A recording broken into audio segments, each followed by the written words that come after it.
In the last video, Evelyn dropped a bombshell on Theo. She said the remnant is connected to Chameleon Palace. Theo's eyes went wide like he just realized he left the stove on back home. Inside, he's freaking out, thinking, the future's changing. Oh, and if you missed that juicy moment, go check out the previous video linked in the description. Trust me, you'll want the full scoop. Alright, buckle up. On to the next part. Back in the present, Rendon strutted over to Theo with his usual mocking grin. If you kneel and beg for mercy now, he shouted, I might spare you. Theo only rolled his eyes. Sure, Rendon. I'll get right on that. With a dramatic flourish, Rendon swung his sword with as much force as he could muster. But to his horror, Theo blocked it easily. Rendon felt a growing unease, though he tried to shrug it off. But as Theo snarled in anger and shoved his blade aside, a single panicked thought struck him. This isn't the Theo I know. Rendon, bewildered, swung again, eyes widening as Theo continued deflecting each blow with ease. The audience began to murmur in disbelief. Theo was the one pushing Rendon back? Remington, observing silently, raised an eyebrow, while Evelyn just watched with a knowing smile, thinking back to her conversation with Theo. She'd told him, if I train you for a week, you'll be able to handle a guy like Rendon blindfolded. And honestly, she'd added with a shrug, he's a lousy teacher anyway. Theo had been skeptical, but now here he was, realizing maybe Evelyn had been right after all. Only one thing nagged at him. He'd asked her before, why are you helping me so much, Evelyn? Is this about last time? Evelyn had just shrugged and admitted that was part of it. But then she casually dropped that she knew someone obsessed with collecting talent, who might be very interested in Theo's progress. Meanwhile, Rendon, desperate now, swung his sword in a wide arc, putting everything he had into the strike. Theo blocked it with ease, and Rendon's smug confidence began to crumble. He stared at Theo in shock, trying to make sense of it.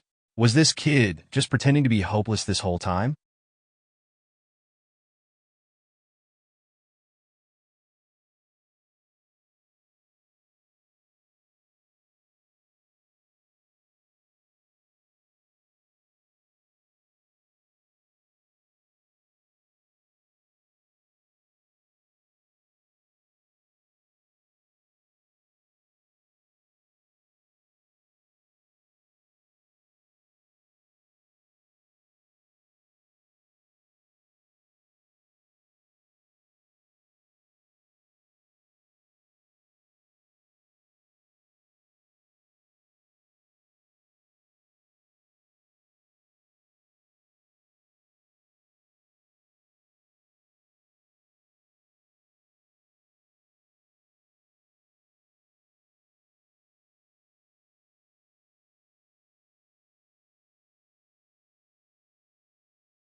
Rendon collapsed, clutching his bleeding shoulder, hurling a string of insults that grew weaker by the second.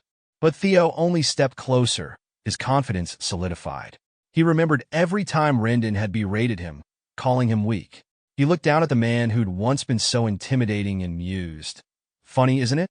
You used to tell me it was my fault things went wrong. Looks like today's your turn.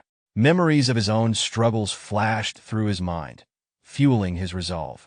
As Rendon tried to stammer out a plea, Theo shook his head. Too late, Rendon. With a swift, final strike, he ended it. The crowd watched in stunned silence as the system message appeared before Theo. Congratulations on completing your third tutorial quest. Rendon's head hit the ground, and another message blinked. Objective exceeded, bonus reward unlocked.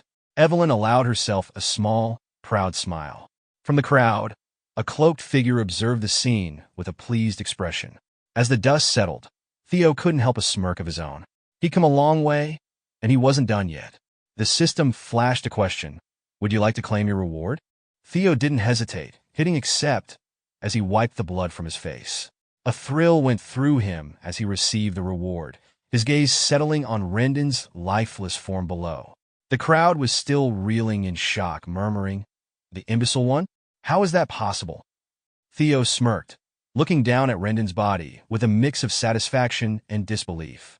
In his past life, he'd suffered at the hands of someone this weak. It was almost embarrassing, but he knew things would be different now. A new notification popped up, announcing his reward. His ability, Observation, was now activated. And along with that, he received a year's worth of magic power. He blinked, processing it. A whole year's worth? That was huge. But as he tried to figure out what this observation ability was, a deafening crash shook the stage, snapping him out of his thoughts. Theo spun around, eyes wide as the dust began to clear, revealing a figure standing in the rubble. The audience gasped and Theo's heart sank. It was Julius Ragnar, the demon dragon himself, and commander of the white armored dragon cavalry. Panic flooded Theo's mind as he remembered who Julius was. Had he been watching the whole time? The knights around them began shouting in awe, pointing and exclaiming that Julius was one of the legendary 9 dragons. Meanwhile, Evelyn just sighed, muttering, "Really, Commander? Did you have to destroy the entire stage?" A normal entrance would have done. Theo's heart raced as Julius approached, his fierce gaze locking onto him. Theo froze, feeling a mix of terror and awe. But suddenly, Julius's stern face broke into a loud, booming laugh that echoed through the arena. He slapped Theo on the back, nearly knocking the air out of him. "Huh! That was one exciting duel." Julius grinned, clearly delighted. Theo stared, utterly bewildered. "Exciting?" he thought, struggling to process this sudden turn. Julius chuckled again, giving Theo an approving nod. "You got some serious talent there, kid. Didn't expect that." Theo barely managed a nod in response, his mind still reeling. It seemed his life had just taken yet another turn he hadn't quite planned on. Julius looked Theo up and down, chuckling as he asked, "So, has the student truly surpassed the master?" Then, realizing that might be a touch disrespectful given Rendon's recent fate, he shrugged it off with a laugh. Well, a man like Rendon probably had it coming anyway. With that, he grabbed Theo by the shoulder, grinning. "How about a spot in the white armored dragon cavalry?" Theo blinked, stunned, while Evelyn watched with a knowing smile. The surrounding knights exchanged incredulous looks. The imbecile of Ragnar, getting scouted into the elite white armored cavalry? That wasn't a story they'd heard before. Remington, who'd been observing in silent awe, leaned over to a fellow knight. "Has an apprentice swordsman ever been scouted like this? I mean, someone who hasn't even gone through the awakening ceremony?" The knight scratched his head, trying to think. "Never heard of it. A guy's monohall still closed? No way to know his true potential yet. Too risky." Remington nodded, baffled. What could Julius see in Theo that none of them could? But just as everyone was bracing for Theo's response, he did the unthinkable. With a steady gaze, he looked Julius square in the eyes and declined. The entire training ground went silent, jaws dropping. Julius, caught off guard, stood speechless. Even Remington and Evelyn couldn't hide their shock as they stared at Theo in stunned silence, wondering if they'd heard him correctly. Over the next few days, rumors about Theo Ragnar spread like wildfire. People buzzed about the imbecile who'd somehow defeated his own master. Some insisted that Rendon must have been weak for something like this to happen. But what left everyone even more flabbergasted was that Julius, the demon dragon himself, had tried to recruit Theo, and Theo had turned him down.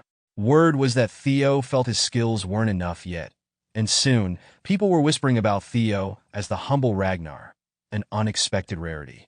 Back at Camellia Palace, Lady Amel Ragnar, the mother of action herself, was fuming. "This complicates things. I can't believe he killed Rendon." Her brother Ed simply shrugged. "You were the one who assigned Rendon to him," he pointed out, not missing a beat. "Let's be honest, Rendon was only there because, well, he didn't have the best reputation as a teacher." Amel sighed, pinching the bridge of her nose. "True, but who would have guessed the imbecile would become this?" Amel gave a dismissive wave. "True, losing Rendon is hardly a loss. But Julius reaching out to Theo and Evelyn orchestrating it? That's a problem." She sighed, tapping her fingers on the table. "If Theo starts standing out, it's going to make our plans for Rose Palace complicated." Just then, the door opened, and Action strode in with his usual confidence. "Standing out? What's the problem with that?" He assured his mother that the clan head wouldn't care about Theo's progress, so their plans could continue. Ed chimed in, glancing at his nephew. "Remember, the safest way to control Rose Palace is to keep Theo out of the spotlight. Powerless, preferably." "Don't worry," Action scoffed. "Theo's still the same hopeless case. no matter what Evelyn or Julius see in him. They've always had a soft spot for underdogs. Ed fixed a sharp gaze on Action. Just don't make any rash moves. But Action just grinned, grabbing a goblet from the table. Relax, Uncle. I'll just remind Theo where he belongs. The next day at the training ground, after a grueling session, Evelyn praised Theo for his progress. Honestly, Theo, you're catching on faster than I expected. Theo smiled grateful. Thanks, Evelyn. It's amazing what you can learn with. Well, a real teacher. She chuckled. That's generous of you to say. But if you joined the White Armored Dragon Cavalry, you'd be learning even more. Why'd you turn it down? Theo glanced away, feeling a pang of regret. The cavalry had been his dream in his past life, and part of him wished he'd accepted. But joining now would be too restrictive, too soon. He thought of the perks given to the top performer at the awakening ceremony, a prize worth more than any early recruitment. He looked back at Evelyn. I just want to be ready, and your training is preparing me better than any shortcut could. Evelyn nodded, though a glint of disappointment showed in her eyes. Well, I suppose Commander Julius will have to cope. She laughed, shaking her head. Curious about Evelyn's feelings, Theo activated his observation ability. He saw her details appear. She was 24, a former deputy commander of the White Armored Dragon Cavalry, and a high-ranking swordsman. But her current status caught his attention. Admires Theo's humility and character, feels energized by teaching him, and misses the cavalry. Theo couldn't help but smile. Evelyn's outer confidence masked an unspoken longing, a depth he hadn't fully noticed before. And here she was dedicating herself to his progress. Maybe declining the cavalry had turned out to be the right decision after all. Theo smiled, realizing how useful his observation ability was, and he felt pleased to discover that Evelyn was genuinely happy to teach him. Suddenly, a young man approached, excusing himself and introducing himself respectfully as Sybil Dree from the Southern Inspection Post.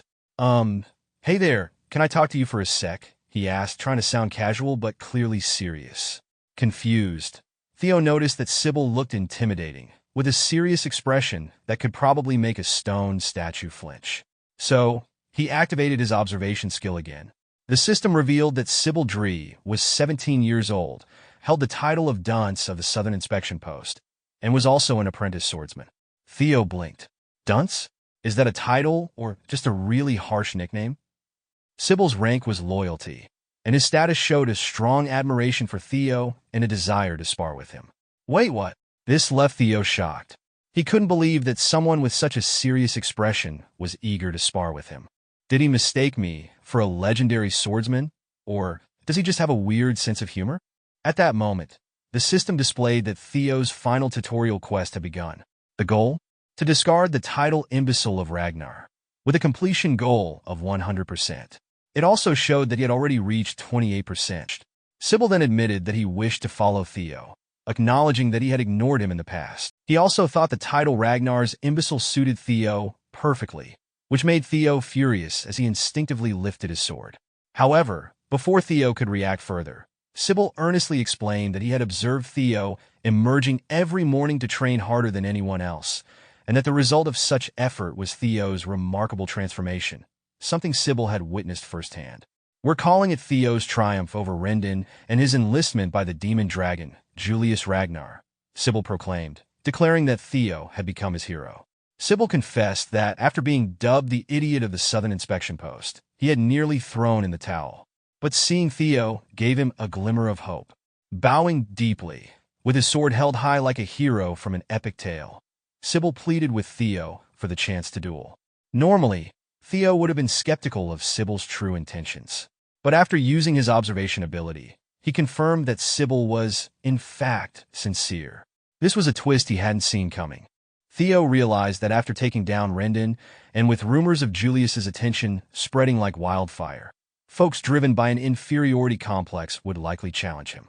What he didn't expect, however, was that some would actually want to follow him instead. He figured that at the very least, the pride of the Ragnar bloodline still had some charm among people like Sybil. Theo understood that eventually, he would need a merry band of followers if he were to become the head of the Ragnar clan. After all, a leader can't wear the crown alone. His fourth and final tutorial quest, shake off the title Imbecile of Ragnar, was directly linked to this. Theo knew this was a title he had never managed to escape in his previous life. But this time, armed with new opportunities and a sprinkle of determination, he was dead set on ditching it once and for all. Turning to Evelyn, Theo asked if they could steal a moment to chat. Evelyn, with a proud grin that could light up a small village, eagerly agreed and encouraged him to show off his skills. Raising his sword like a contestant on a cooking show revealing their masterpiece, Theo formally introduced himself as Theo Ragnar, apprentice swordsman of Rose Palace, anxiously awaiting the awakening ceremony, and proudly named Evelyn Naravel as his master, much to her delight, though she was now wondering if she'd have to start giving him a chore chart. In response, Sybil introduced himself as Sybil Dree, apprentice swordsman of the Southern Inspection Post, and a practitioner of the Kurii clan's swordsmanship, specializing in the quicksword. It was a mouthful, but it sounded impressive enough to intimidate anyone who didn't know better. After the formal introductions, Theo suggested they have a friendly spar. Sybil immediately sprang forward like a cat that just spotted a laser pointer, launching his sword at Theo. Theo easily parried the attack, and Sybil noted with wide eyes how astonishingly quick Theo was. Despite being known as the idiot of the Southern Inspection Post, Sybil remained confident in his speed, because clearly, having idiot in your title just meant you were really good at underestimating your opponents. Sybil continued to swing at Theo, recognizing that his opponent's skills were not just real. They were really real, like a bad sequel no one asked for. Theo, blocking each of Sybil's slashes with ease, reflected on how, in his previous life, he would have struggled to fend off even a few strikes. With a powerful swing, he raised his sword and sent Sybil flying like a pancake flipped by a particularly enthusiastic chef. Sybil grunted in pain as he crash-landed on the floor, but instead of frustration, he wore a delighted smile, as if he'd just discovered an extra fry at the bottom of the bag. "Bravo!" he exclaimed, as if he'd just lost a duel and won a medal for it. Sybil praised Theo, acknowledging that he had lost to his young master, and thanked him for the opportunity, claiming he had learned a lot from their sparring session. Theo raised his sword again, signaling that the duel was over, and told Sybil it had been a good fight, good enough that Sybil might want to consider taking up interpretive dance instead of swordsmanship. As Theo noticed his reflection in his gleaming sword, he wondered if he could use his observation skill on himself. Curiosity piqued, he activated the skill. To his surprise, it worked, displaying a screen that read observing Theo Ragnar. He was taken aback by the details it showed. His title was still Imbecile of Ragnar, and his talents included Player, Ragnar, Observation, and 4 locked talents labeled Denied Access, which made him feel like he was being kept out of the VIP lounge for not having the right outfit. His status indicated a strong yearning for the awakening ceremony. His level was 1, with the following stats: Strength 13, Dexterity 14, Vitality 12, Magic Power 190, Intelligence 11, and Luck at a jaw-dropping -49 because apparently the universe had decided he should trip over his own feet for fun. A system notification popped up, explaining that his stats were now visible, and from now on, all stats would be represented by numbers, because nothing says epic adventure quite like a side of math to go with your sword fighting. Theo noted his talents were neatly categorized like items on a grocery list, and he wondered if completing more quests would unlock the 4 hidden abilities, or at least reveal what they were, because Denied Access sounded a lot like the universe was gatekeeping his potential. He was pleased to see he could personally check his stat values, especially noticing that his magic power was impressively high, thanks to his past life's magic and the Dragon Heart, his own little cheat code in this reality. However, the negative luck stat puzzled him. Was it possible he had been cursed? Was all the bad luck from his previous life just a fancy side effect of this cursed status? Deactivating his observation skill, Theo mused that he really needed to find a way to increase his luck. Maybe a 4-leaf clover or a rabbit's foot, though he hoped that didn't involve any actual rabbits. Just then, he heard people approaching from behind and turned to see several men watching him, all with expressions that ranged from awe to what could only be described as wide-eyed disbelief. Evelyn observed that although Rendon had been weak, he was still a mid-ranked swordsman. The fact that Theo had defeated him and earned the approval of Julius meant that in Ragnar's rule of the strong society, people would either envy him or admire him. The group gathered behind Theo seemed to have chosen the admiration route. Either that, or they were really good at pretending. The knights had been shocked by Theo and Sybil's duel, confirming that the rumors were true. They wondered if they themselves could have blocked Theo's strikes had they been in Sybil's place. Among them stood Nalin, who wanted to spar with Theo but wasn't sure how to ask. He looked like a deer caught in the headlights. Theo, ever the opportunist, used his observation ability on him and learned that Nalin was 19 years old, held the title pillar of the Nalin Viscount, and was a low-ranked swordsman. Clearly, pillar meant he was good at supporting things, including awkward conversations. His talent was passion and perseverance, which made Theo wonder if it came with a side of awkwardness, because AUD's current status revealed a strong desire to spar with Theo. With a sigh, Theo called out to AUD, catching him off guard. AUD stammered, "Do you know me?" As if Theo had just shouted out his most embarrassing secret in front of the whole crowd. But Theo simply ordered him to come forward and suggested they spar. AUD, excitement radiating from him like a kid in a candy store, raised his sword and eagerly replied that it would be an honor. Clearly, he was ready to make the most of this moment. He introduced himself as the third son of Viscount Nalin. "Nice to meet you, third son," Theo joked before introducing himself in return as Theo Ragnar of Rose Palace, expressing hope that they would have a good fight, one that wouldn't involve any injuries more serious than a bruised ego. Both rushed at each other, their swords clashing in the middle, which caused Theo's basic swordsmanship proficiency to increase. Perhaps the sparring would be more enlightening than his last few days of training combined. Odd quickly pulled his sword back, gaining momentum, and swung it forcefully toward Theo's side, nearly landing a strike on his neck. However, Theo blocked it just in time, pushing Odd's sword away, and felt a rush of exhilaration as his changing heart's swordsmanship proficiency increased. Odd stared, stunned by Theo's skill, and finally admitted defeat, his voice shaky as he acknowledged his loss. "You're pretty good, you know," he muttered, clearly still processing the defeat. The system chimed in, informing Theo that he had gained Nalin's approval, and his luck increased by 1 point. "Wait, is this how I get lucky? Maybe I should have been nicer to my last 5 opponents." Theo wondered aloud, a grin forming on his face as he contemplated the possibility of good fortune in the wake of his newfound skills. As the system flashed more experience points, he slashed his sword forward, eager to engage the next knight who wanted to challenge him. Determined to keep pushing himself, Theo continued to defeat his opponents, one by one. Each victory filled him with a sense of accomplishment. Bennett Romero's nod of approval granted him an extra point of luck, followed closely by Eric Morin, who offered another. "Look at me, racking up luck like it's going out of style," he joked, battling on as he gained the approval of Manfred Monbert, Paring, and Daniel Roman. Each victory felt like a small triumph, and with every cheer from the crowd, his spirits soared. After defeating several knights, Theo took a moment to catch his breath, wiping sweat from his brow. "So, who's next?" he asked, a hint of challenge in his voice. However, when no one stepped forward, he opened his status window, his excitement deflating as he noticed his quest progress had only increased by 1%. "Seriously? Did I just go through all that for a single percent?" he exclaimed, frustration creeping in. "Did these knights form a support group or something? Let's all cheer for Theo." But only a little. Feeling a mixture of confusion and determination, he suspected that to make significant progress, he needed to face stronger foes or prove himself in front of those who still looked down on him. A different kind of challenge was required, one that would push him beyond his limits. Suddenly, a voice from behind broke through his thoughts. "You look exhausted. Are you all right?" Turning to the voice, Theo saw a man stepping forward, concern etched on his face.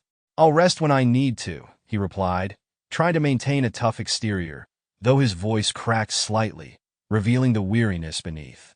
The man stepped closer, revealing himself as Remington Narcio, one of the 4 hounds of the North. Theo's heart raced, a mix of excitement and anxiety swirling within him. "Wait, you're one of the 4 hounds?" he stammered, trying to hide his awe. Remington was a legendary figure, part of a prestigious group that included Hulkus Lank, Ray Ragnar, Action Ragnar of Camellia Palace, and now stood before him, asking for a spar. The thrill of the challenge sent shivers down Theo's spine. These were the strongest warriors of the Ragnar clan's awakening ceremony generation. Remington stepped forward, introducing himself with a confident grin.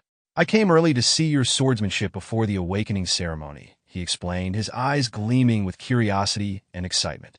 Feeling a surge of determination, Theo activated his observation skill. The details flashed before him. Remington was 17 years old, held the title of Deputy Clan Head of Narcio, and was known as the Silver Lion, one of the four hounds of the North. Wow, Theo thought, his admiration growing. Remington's talents were listed as sword genius, keen senses, and extremely hard worker. The current status revealed that Remington was surprised to see a rival he hadn't expected. Raising his sword, Remington thanked Theo for fulfilling his wish. "I've wanted to test my skills against someone like you," he said, enthusiasm evident in his voice. Theo, his heart racing, raised his own sword in response and introduced himself. "I'm the 31st son of the great guardian of the North, Theo Ragnar, and an apprentice swordsman preparing for the awakening ceremony." A genuine smile spread across Theo's face, and he felt a swell of honor. Never in his wildest dreams did he think he would meet and fight the legendary sword genius Remington, someone he had admired from afar. "It's an honor to cross swords with the famed Deputy Clan Head of Narcio," he humbly declared, trying to mask his excitement beneath a veneer of composure. Remington nodded, his expression serious yet eager. "I'm looking forward to this battle," he replied, his eyes locked on Theo with an intensity that sent a thrill down Theo's spine. They both took their stances, the air thick with anticipation. As Theo prepared to engage, a nagging doubt crept into his mind. Were his current abilities truly enough to take on someone as formidable as Remington, one of the four hounds of the North? Then, with a sudden clash, their swords met, sending a loud metallic ring reverberating through the training ground. The sound was electrifying, filling Theo with adrenaline. It was a moment he had longed for, and now it was here, alive and pulsing with energy. As their battle began, the system chimed again, indicating that Theo's tutorial quest progress had increased by 1%. The notification flickered in his mind, but all he could focus on was the exhilarating challenge before him. That's it for today's video. Thanks for sticking around till the end. If you enjoyed it, hit that subscribe button and leave a comment if you're up for next part of this manhwa.